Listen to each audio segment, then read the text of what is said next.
necessidade desse azeite dentro do ser humano para que se acenda a luz. Para que o ser humano realmente brilhe na terra, para que ele não caia em trevas, pelo contrário, a alma dele seja luz, para que ele brilhe, para que ele seja uma estrela caminhando na terra, como diz o apóstolo Paulo. Há necessidade desse combustível, dessa força, dessa energia da parte de Deus, para que a gente seja luz no mundo e sal na terra. E é por isso que o apóstolo Paulo diz, não apaguem o Espírito Santo. Bom, se o azeite é o Espírito Santo, metade tinha essa presença de Deus e a outra metade não tinha. Qual que é a missão do Espírito Santo, para entendermos? Jesus diz em João 16 que ele enviaria o Espírito Santo com uma missão bem clara. O Espírito Santo, quando ele vier, convencerá o mundo do pecado, da justiça e do juízo. Então o Espírito Santo vem para trabalhar na mente humana, no coração humano e nos convencer. Esse é o principal papel dele, nos convencer. Porque é claro que o objetivo dele é chegarmos à santidade, mas antes disso, há necessidade de um convencimento. O que é convencer? Primeiro, para você convencer a pessoa, você tem que informar uma determinada realidade, uma determinada verdade. Como é que você vai convencer a pessoa de um determinado fato sem primeiro informar esse fato? Então, primeira coisa, você informa a verdade. Porque o que mais há no mundo, queridos? É engano. Há maneiras e maneiras de viver a vida. A imensa maioria delas leva a vazio, leva a desilusões, leva a própria pessoa tropeçar nas próprias pernas e a viver vidas que não satisfazem. Por quê? Vivem mentiras, vivem enganos. Então, a primeira coisa, o Espírito Santo nos informa uma verdade espiritual e da parte de Deus.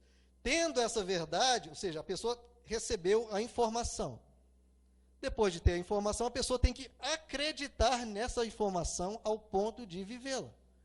Porque uma pessoa pode receber uma informação, olha, essa aqui é uma maneira de viver que vai te satisfazer, que vai te dar uma vida plena. Como Jesus diz, quem crer em mim, do seu interior fluirão rios de água viva.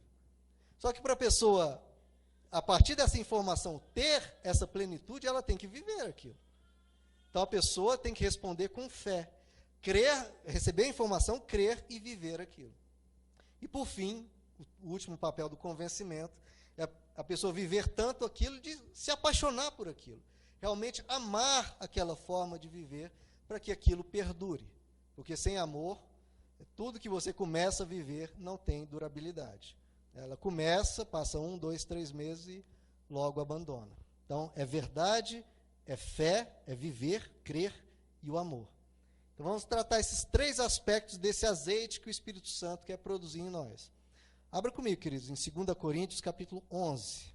Então a primeira coisa que pode nos roubar do nosso noivo, né, da nossa vida em Deus, aqui na terra, e na nossa vida em Deus, na eternidade, primeiro é o engano, né? É a mentira. É nós abraçarmos uma vida que é morte. 2 Coríntios, capítulo 11. Olha qual que é a preocupação do apóstolo Paulo, queridos. 2 Coríntios 11, verso 2. O zelo que tenho por vocês é um zelo que vem de Deus. Eu os prometi a um único marido. Não estamos falando das 10 virgens prometidas ao noivo? Então, aqui é a mesma temática.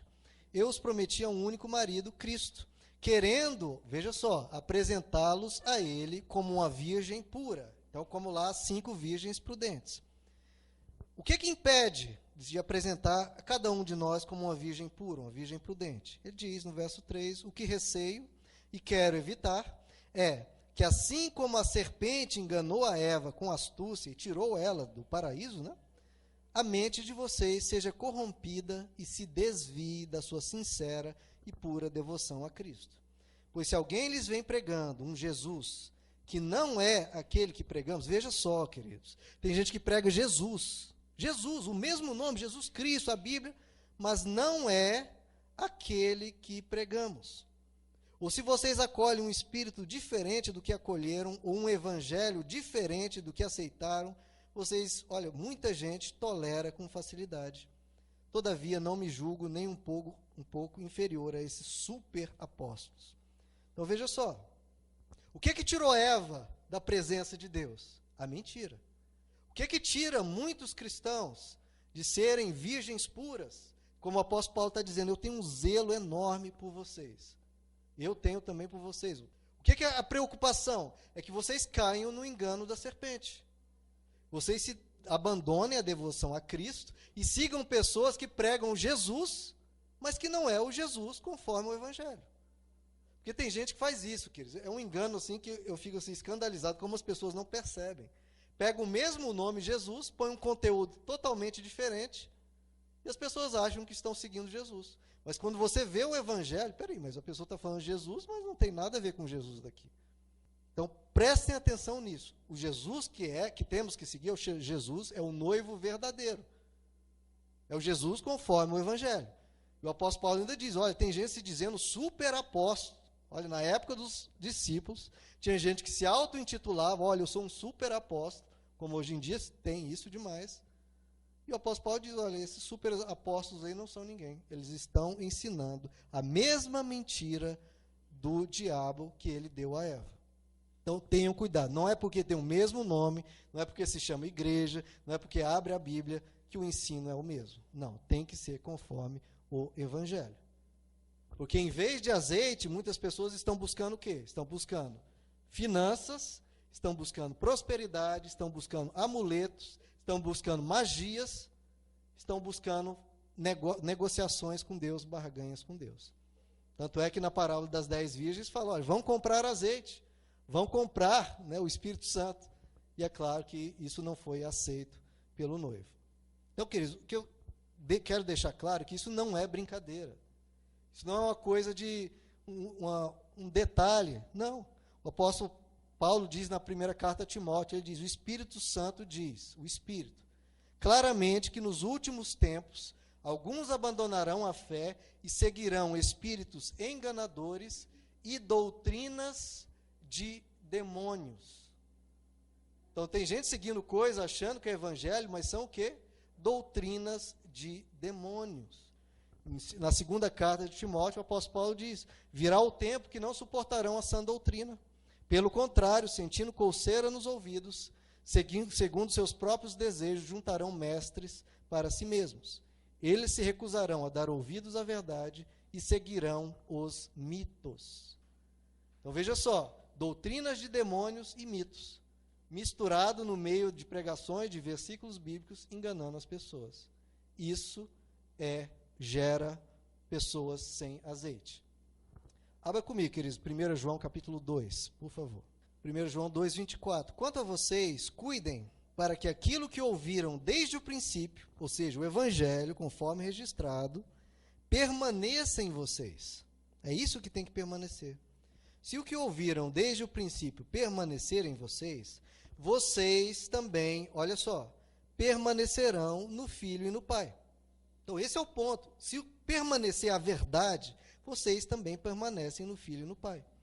E essa é a promessa que ele nos fez, a vida eterna. Escrevo-lhes essas coisas a respeito daqueles que os querem enganar. Então, queridos, sempre houve e sempre haverá. Quanto a vocês, a unção que receberam dele permanece em vocês e não precisam que alguém os ensine.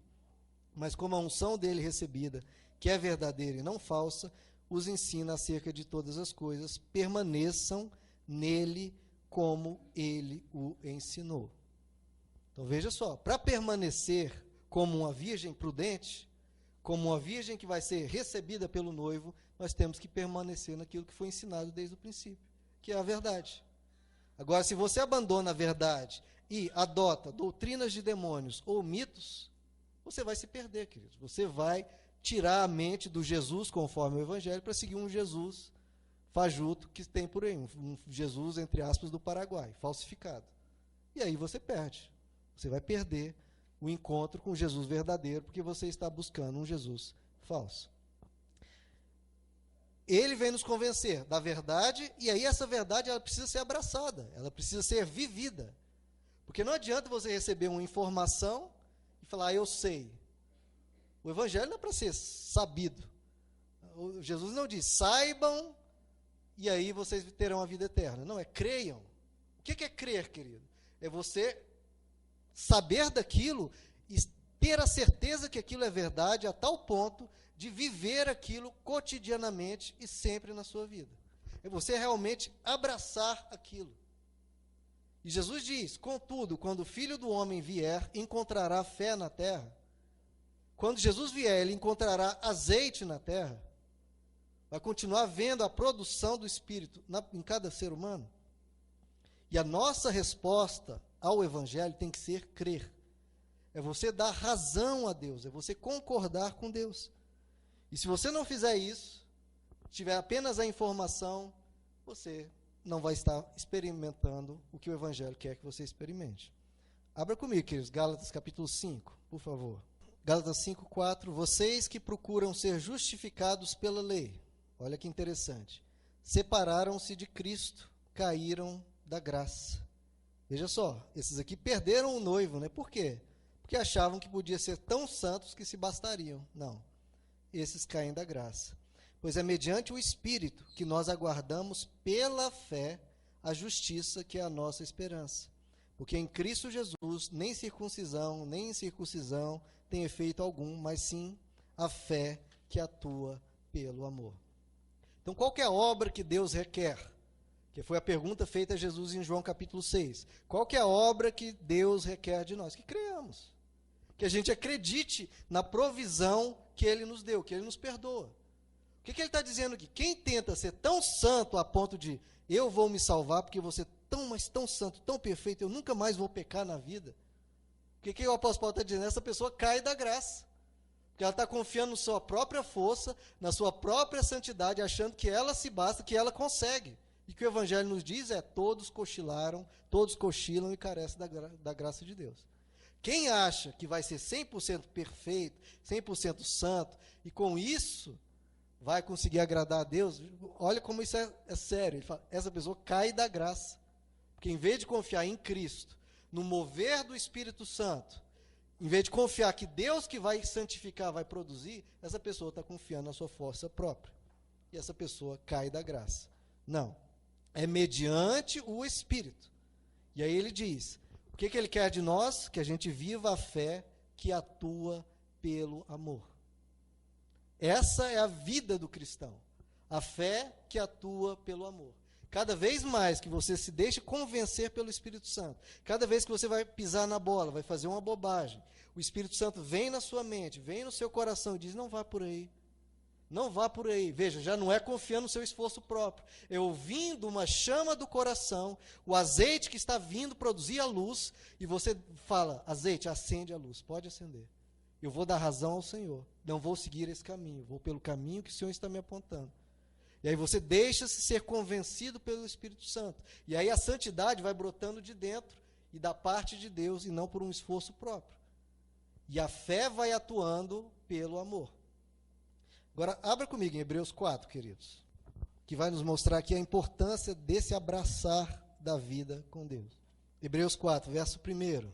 Visto que nos foi deixada a promessa. Veja só, Deus nos deu uma promessa. Qual promessa? De entrarmos num descanso da parte de Deus, um descanso na alma, onde acaba o medo, onde acaba a opressão, onde acaba toda e qualquer dureza de coração. Não, você descansa em Deus, tem essa promessa. Agora, o que ele diz? Que ninguém pense que essa promessa falhe. A promessa de Deus não vai falhar. E aí ele fala, pois as boas novas foram pregadas também a nós, tanto quanto a eles, ou seja, tanto às virgens prudentes, quanto às virgens insensatas. Mas a mensagem que eles ouviram, veja, todos eram virgens, todas estavam esperando o noivo, mas a mensagem que eles ouviram, de nada lhes valeu. Por quê? Porque não foi acompanhada de fé por aqueles que a ouviram. Então, a palavra que é pregada aqui do púlpito, que nós lemos, que nós estudamos, não vai produzir efeito algum na sua vida, não vai produzir esse descanso, não vai produzir essa paz, não vai produzir essa segurança, não vai produzir essa luz que vem do azeite, resplandecendo na sua vida, como luz do mundo e sal da terra, a sua vida fluindo rios de água viva do seu interior. Isso não será produzido pelo mero conhecer de uma informação. Só ocorrerá se for recebida com fé. Se você se entregar e falar, eu dou razão a Deus, eu vou viver o Evangelho, eu vou confiar em Deus. Se Ele prometeu, eu vou descansar nessa promessa. que a minha vida está segura, que eu posso caminhar nessa terra agradecendo a Deus, porque a eternidade me é prometida. Mesmo com os meus cochilos, o noivo me recebe, porque eu deixo esse azeite, essa vida em mim. E ele continua, no verso 3, nós, os que cremos, é que entramos no descanso. É você realmente crer.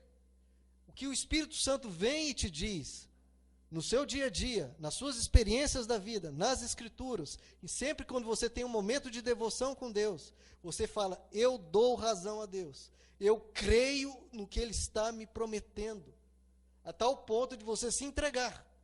Eu abro mão dos meus pensamentos, dos meus medos, das minhas preconcepções, e eu vou confiar em Jesus.